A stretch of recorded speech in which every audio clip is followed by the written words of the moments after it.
edhe në zgjedhjet 2019 kur I priu listës Lidhjes Demokratike të Kosovës, kur ishim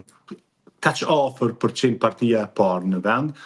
dhe natyrisht që krejt kjo përvojë e presidentes, por edhe gjithë anëtarëve tjerë të LDK-s, edhe personaliteteve tjera që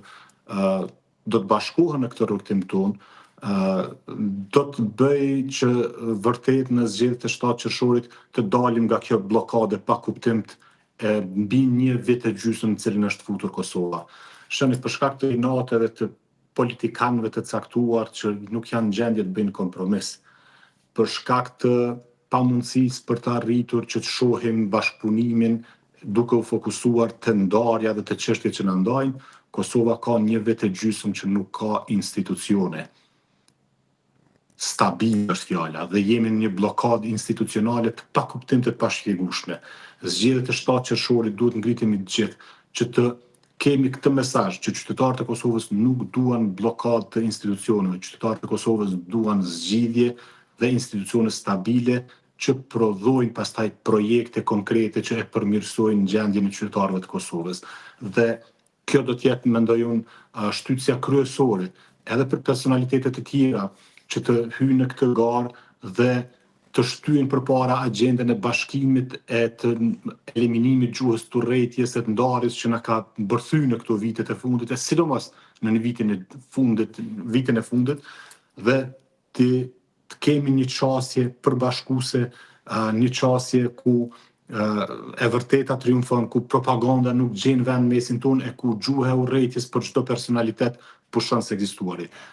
Edhe unë edhe presidenti Osmani kemi pasur bashkëpunime me zoti Kurtin, bashkëpunime politike. Këtë doja t'ju pyesja, a je penduar për atë koalicion pas zgjedhjeve vendore? Në asnjë mënyrë nuk jam penduar sepse ai koalicion ka qenë një koalicion I bërë me vetdije të plotë për qëllim që qytetit tim të lindjes dhe ushtrisë t'i ofrojmë një ndryshim kualitativ. Sot djejshin bashkëpunëtor politik në një garë me zoti Kurtin, në 7 qershor do t'jemi konkurrent politik. Pas 7 qershorit,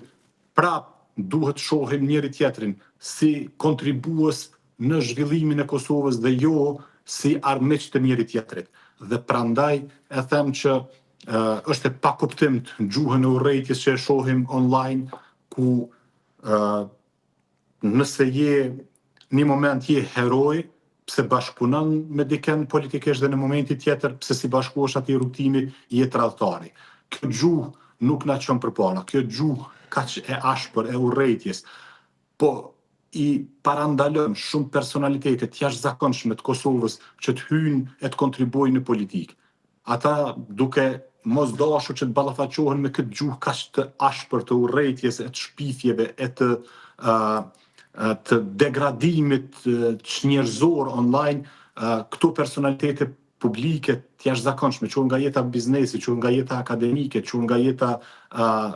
kulturore, po hezitojnë që t'i bashkohen politikës. Prandaj duhet ta eliminojmë këtë gjuhë të urrëties, që të kemi njerëzit më të mirë që na udhëheqin. E kuptoj, por